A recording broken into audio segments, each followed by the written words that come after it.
German words so long? There's a few reasons actually, but the first is the funniest in my opinion, which is just because they write them like that. Like, there's not really a fundamental difference between washing machine and Waschmaschine, and in fact we could just as easily write washing machine or ice cream cone or sunglasses or... Wait, does English have a word for everything?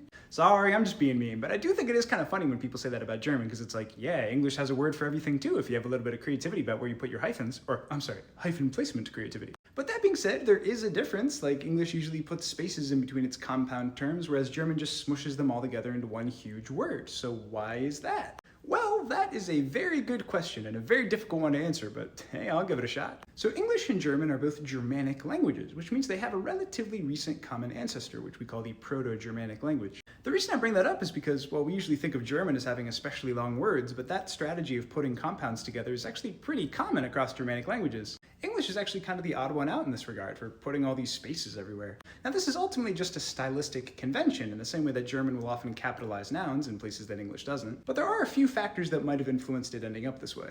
Throughout its history, English has been influenced substantially by the Romance languages, and in particular French, and in particular Old Norman French. Broadly speaking, the Romance languages, French included, don't tend to use these compounds in the same way nor to the same extent as English and German do. And note, of course, that they are spaced out. Now, considering the extent to which English has been influenced by French throughout its history, I personally think that is probably a big factor in why English compound terms are still written out this way. But that hasn't been conclusively proven or anything, that's just what I think. Another factor is that German compounds tend to use a lot more infixes than English ones do.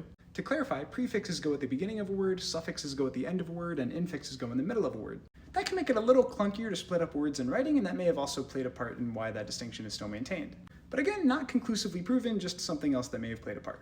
Now again, everything that we've been talking about relates to a stylistic convention. It doesn't necessarily speak to anything structurally different between English and German as they are spoken. Don't get me wrong, there are plenty of differences, but that's not necessarily the root of this stylistic convention. So ultimately, the question of why are German words so long is more so the question of why are English words so short? And the best answer we can definitively give is because they're written like that.